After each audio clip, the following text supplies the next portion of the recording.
Bueno, y nos metemos en otra entrevista esta mañana en Arriba Gente, particularmente porque legisladores del Partido Nacional han cuestionado y han aportado información sobre la intención del Poder Ejecutivo de comprar este avión presidencial. Así se ha rotulado por estos días a nivel de la opinión pública y de los medios de comunicación, en realidad.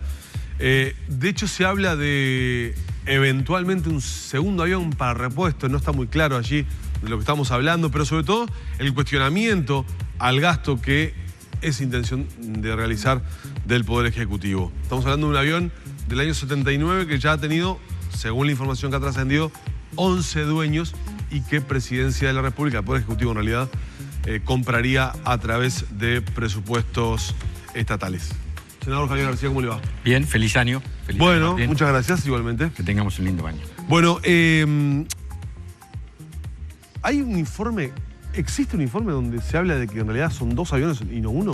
¿O está medio raro ese tema? Yo vi la información. ¿Apareció por allí pública, algún trascendido? Yo vi la información pública, pero al centro de la planteo hacia ustedes del tema del avión presidencial. Uno se pregunta a esta altura... Perdón, sí. ¿Se necesita un avión presidencial, sí o no? Yo no me niego a discutir esas cosas, para nada. Me parece que todo tiene su momento. ¿Usted cuestiona la oportunidad?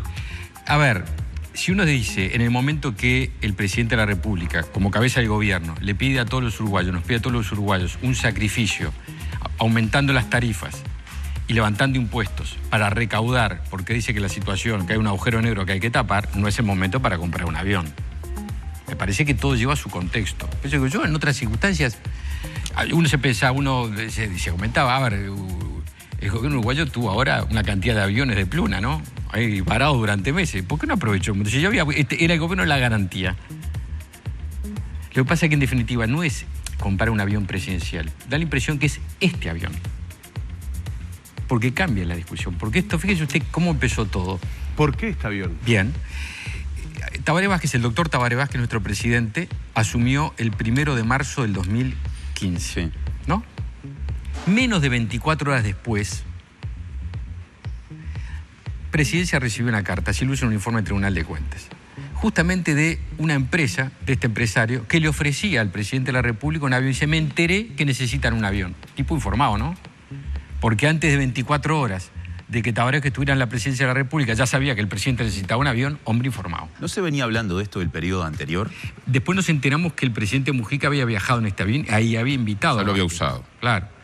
Todo muy particular, ¿no? El presidente... Usted lo que está diciendo es que es una compra a medida o una venta a medida. Totalmente, con calzador. Con calzador, Daniel. Sí, así eso es lo que estoy diciendo. Es llamativo que un presidente de la República, el anterior, viaje en un avión privado, le diga, ya que dame una vueltita por el barrio, préstame el avión. Y le dice al doctor Tabaré Vázquez, venía a probar el avión. ¿Quién es el oferente? Por lo que dice la información de prensa, una empresa, un nombre fantasía empresarial, Floridian, y aparentemente es, yo no conozco el mundo empresarial, de un empresario Bustin. ¿Una empresa? De una empresa Floridian, de un empresario Bustin. Ajá. De uruguayo. Uruguayo, que bueno, sí creo que sí que es uruguayo. No lo conozco, o no lo conozco. Si lo habré visto por ahí, no sé. De la empresa de autos, de venta de autos, Mercedes-Benz. Entonces, lo que usted cuestiona es la oportunidad de gasto primero. Si tú me permitís, Danilo. Sí. Entonces, menos 24 horas antes le dice, justo me enteré que necesito un avión, yo tengo uno para ofrecerle. Y ahí el presidente dice, vamos a comprarlo directamente. Y uno debe decir, es una ganga, porque debe ser un avión que está moderno, relativamente en forma, y uno cuando empieza a ver los datos se da cuenta que es un avión viejo, de año 79, prácticamente de la misma edad que el avión de la Fuerza Aérea que cayó, que se accidentó con la tragedia hace 3 o 4 meses atrás. Era el 76, este es el 79. Va a cumplir 40 años. Caro, es viejo, es caro, porque la gente que se especializa en estos temas, y cualquiera lo puede hacer navegando en la computadora, va a las páginas especializadas, ve que un avión de esto cuesta la mitad. Se han multiplicado las publicaciones en estas horas de aviones. Están todas ahí, ¿no? Están a la mitad. Se habla de $1.010.000. Sí. Y aparte yo decía sospechoso, porque yo vuelvo a decir, no es un avión presidencial, es este avión que se hace una licitación, primero se la quiere comprar directamente y después el Tribunal de Cuentas le dice, no, mire, directamente no, haga una licitación. Y la licitación, lo único que falta poner en la licitación es el número de matrícula del avión para que sea este. Tiene todas las características para que el que calce... Usted dice que el pliego condiciona la elección. Claro, sin duda ninguna. Lo dice el tribunal, no lo digo yo, lo dice el Tribunal de Cuentas. Yo comparto lo que dice el Tribunal de Cuentas. Entonces digo, viejo, caro y sospechoso. Pero es un avión, vamos a ser claros, que tiene una vida muy limitada y que es para dar una vueltita en el barrio, ¿no?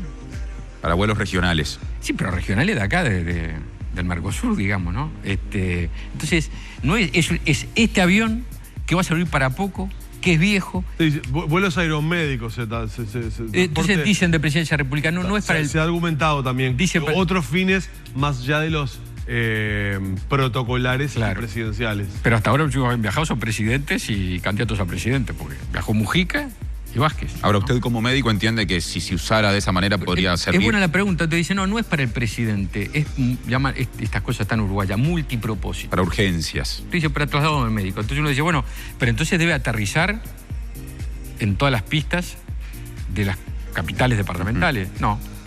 ¿Por qué no? Y porque este es un jet, este no puede aterrizar en una pista de pasto, entre otras cosas. Claro. Entonces hay varios departamentos, hablando sobre las capitales, donde están las pistas más grandes, ¿no? O sea, que saquemos todo el interior, el resto del interior, ¿no? Si es para traslados médicos de pacientes, será de algunos pacientes, porque en varias pistas del interior no puede aterrizar por las características del avión y las características de la pista. Entonces, vamos a decir la verdad, se quiere comprar este avión que sirve para poco, que es caro, que es viejo y que es sospechoso, y que todo esto observado por el Tribunal de Cuentas. Da la impresión de que hay como un empeño, como un capricho de comprar a este avión. Es un clavo remachado que nos cuesta $1 millón.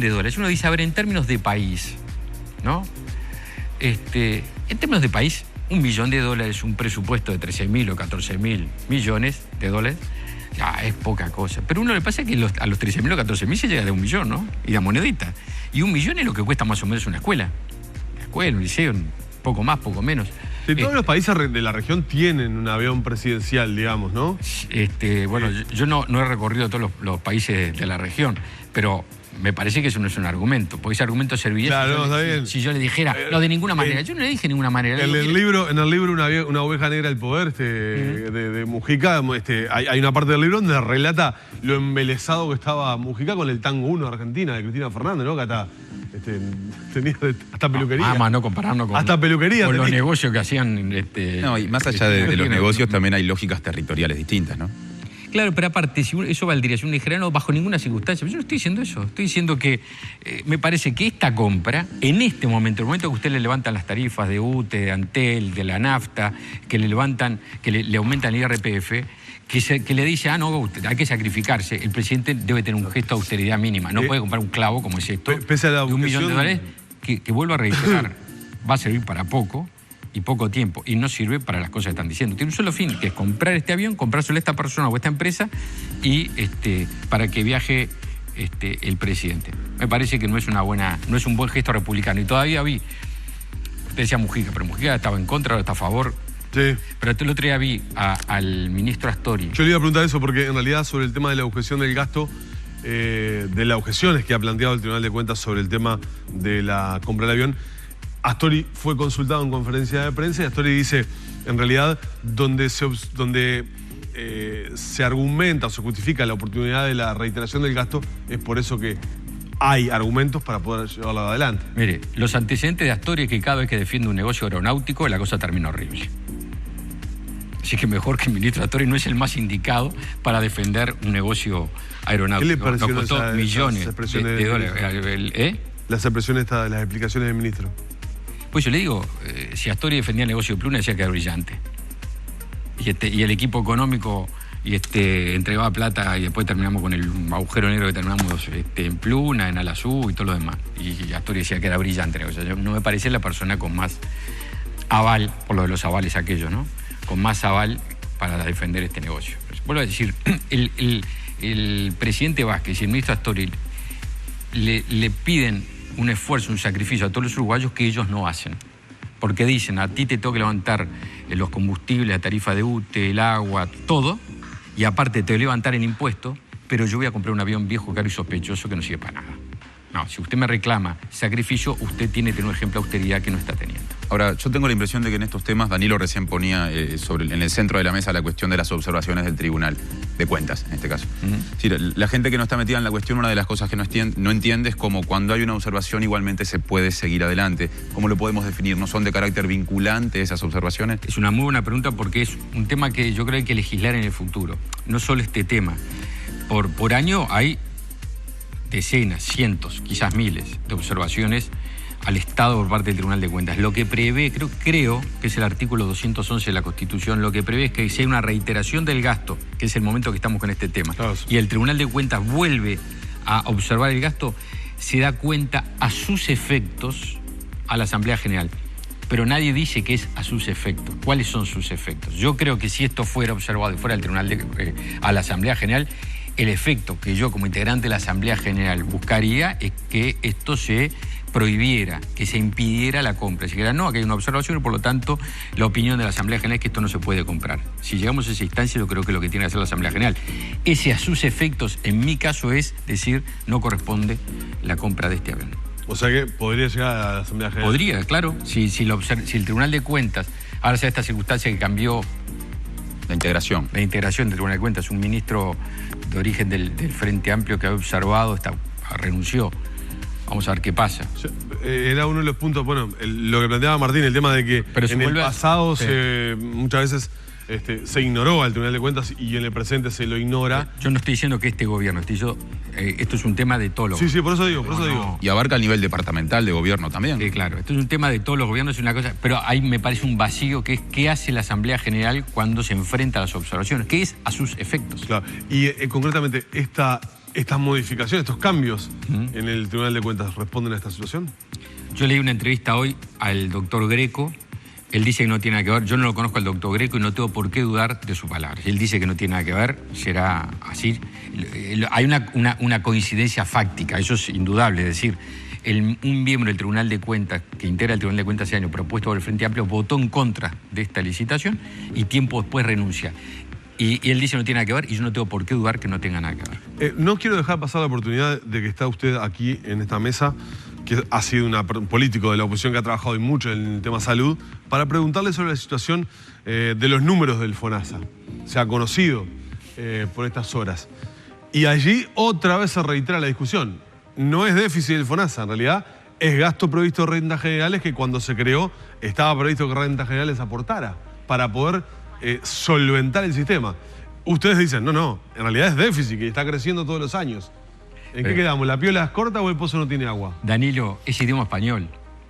Si usted tiene más egresos que los ingresos, tiene un déficit. Pero porque dice que se han sumado más colectivos. No importa, las causas no importan. Estoy viendo la definición idiomática. Si usted tiene más ingresos, gasta más de lo que ingresa, usted tiene un agujero, una diferencia. Esa diferencia se llama déficit. ¿Cuál es el motivo? Son tres monedas aparte. Hay un déficit. Ese déficit es muy grande. Fíjese que una tercera parte, este es un dato muy fuerte, una tercera parte del FONASA lo financia rentas generales. Usted tiene una estructura financiera del FONASA que es deficitaria en la tercera parte. Hay un problema estructural muy grave, porque aparte, informes que maneja el Ministerio de Economía y el Ministerio de Salud, y que yo también manejo, trabajos académicos hechos sobre este tema en los tiempos recientes, dicen de que esto puede ser una situación muy compleja para el país, porque no sé, es muy ¿Cuánto difícil. Aguanta? ¿Cuántos años aguanta este sistema? Fíjese que las proyecciones, hay proyecciones de estos trabajos que manejan estos ministerios y que yo he leído y estudiado, que dicen que para que no sean complejos o tan complejos, tiene que haber una previsión de un PBI de por lo menos de crecimiento de 2%. ¿Por qué? Porque este es un sistema de salud que está vinculado directamente al trabajo. Si cae, mejor dicho, si cae la tasa de actividad o aumenta el desempleo, si caen los aportantes, si hay menos PBI, tiene menos ingresos porque tiene menos cantidad de recaudación. Y estos trabajos académicos dicen que un trabajo, un estatus complejo, se puede complicar siempre que no caiga del 2% el PBI, el crecimiento del PBI. Bueno, este año vamos a tener un 1%. O sea que el peor de los escenarios es el doble del crecimiento, pero el doble del crecimiento que el que va a tener el país. Es muy malo. Hay un problema, fíjese, 500, prácticamente, ¿no? Números redondos, este año vamos a terminar con 470 millones de dólares de déficit del FONASA. 470. Este año terminamos con 430, el anterior con 370, números redondos, ¿no? Este vamos a terminar con casi 500 millones de dólares. Y uno dice, ¿cuál es la traducción de esto? Pues este no es un tema económico, y esto es lo que quiero llegar. Este es un tema de calidad de la asistencia de salud en la mutualista y en los hospitales de todos los uruguayos. Porque si hay una deuda, un déficit de 500 millones de dólares, como se dice popularmente, no hay cenas gratis, ¿no? Alguien termina pagando. ¿Cómo se ajusta esto? Bueno, yo creo que lo terrible de esto es que la variable de ajuste sea la calidad de la asistencia. Es decir, que si tengo que achicar gastos, bueno, en vez de comprar, por ejemplo, el medicamento original, compro la copia. A nivel de instituciones públicas y sobre todo mutualistas está pasando. Si lo tengo... ¿Públicas? Por supuesto, mutuales. Privadas ni hablar. Públicas. Y si tengo que operarlo dentro de 2 meses, porque no es una urgencia, lo voy a operar dentro de 4. Si tengo que atender 10 pacientes en 2 horas, voy a atender 15 pacientes en 2 horas. Es decir, la calidad. Y eso es lo importante. Entonces, negar que hay un déficit es negarse a ver un problema muy serio que tiene el sistema de salud. Pregúntenle a la gente. A ver, cuando una mutualista, ¿cuántos meses le dan para ver un especialista? Cuando un hospital, en el interior, o en Montevideo, tiene el médico que necesita, hay decenas y decenas y decenas de localidades del interior donde hay médico una vez a la semana, o más, o va 3 veces a la semana, de 10 a 14. También hay disparidad entre las propias mutualistas, entonces ¿no? Mutualistas y públicos estoy hablando, ¿no? Entonces uno se pregunta, a ver, casi 1.000 millones de dólares de presupuesto de ACE, una reforma de la salud, y 8 años después de implementado resulta que en cantidad de lugares del país no hay médico. O usted para operarse le dan meses y meses, o para ver un especialista, si está en el interior muchas veces se tiene que venir a Montevideo. Entonces, no hay que negarse a ver la realidad. Tenemos un problema muy serio en el sistema de salud, un problema que está, desde el punto de vista financiero, grave, desde el punto de vista estructural, deficitario, y negarse a verlo. Y decir, no, mire, esto no es déficit, es negarse a ver el problema. Y por lo tanto, buscar la solución. Le quiero hacer una pregunta al final. Porque usted, el año pasado, cuando se dio esta situación de incremento en los gastos... Hice una advertencia. Usted hizo una advertencia y se la quiero volver a preguntar. ¿Para usted puede estar en duda en la devolución FONASA en septiembre? Es una amenaza que han dicho reiteradas veces los equipos económicos. Y por eso advertí ayer públicamente, ojo, que el déficit del FONASA no sea la excusa para otro ajuste fiscal. ¿Qué ajuste fiscal? El que se produce si el gobierno envía un proyecto de ley eliminando la devolución de los aportes de ustedes, de todos los trabajadores en exceso al FONASA. Porque el FONASA usted va pagando todos los meses. Y después se hace un recálculo y se ve si lo que usted aportó está bien o es más de lo que consumió en salud. Si es más, se le vuelve una vez al año. Eso es lo que prevé la ley en forma simplificada. Entonces dije, ojo, que esto no sea la excusa para otro ajuste fiscal vía retención de aporte del FONASA, que andan en torno de los 80 o 100 millones de dólares, que es una amenaza que está pendiente y que el gobierno y el equipo económico cada tanto, y de la bancada oficialista, se hace. Quedémonos. El año pasado, Pero ayer ¿usted revisando... por qué advierte eso? ¿Porque ha escuchado? ¿Porque ha hablado? Bueno, el año pasado, fíjese... Porque ha tenido la información de que puede llegar Ayer estaba leyendo los archivos y veía que el año pasado hubo dirigentes del partido de gobierno del oficialismo que querían quedarse con los aportes del FONASA para qué tema, después del tornado de Dolores. Si hay que quedarse, hay que conseguir dinero y bueno, quedémonos para esto. Eso fue el año pasado. Así, yo dije públicamente que, por favor, vamos a no echarle la culpa a los ciudadanos de Dolores de la tragedia que tuvieron y no lo usen de excusa para quedarse con una plata que es un ajuste fiscal. El año pasado fue eso, es decir, se está todos los años está la amenaza pendiente. Dije, ojo, porque este déficit de este año que va a cerrar en torno a 500 millones de dólares no sea la excusa para otro ajuste fiscal vía retención de aportes. Antes de irnos, una breve. Usted ha trabajado en más de una ocasión asuntos militares. ¿Sí? Hoy puede ser el día del procesamiento de Trócoli en Italia. Un comentario con respecto a ese punto. Yo estoy atento. Es un tema importante, porque es un tema que vincula a no solo Uruguay, que vincula a la región y a lo que significó, lo que fue sin duda una acción coordinada muchas veces de las dictaduras del continente, allá en la década del 70 y 80, en la represión, en la tortura y en la tragedia que vimos los uruguayos. Es una noticia importante y que hay que estar atento. Muy bien, gracias García por esta mañana aquí en Canal 10. Nos encontraremos. Vamos cerrando la entrevista por acá.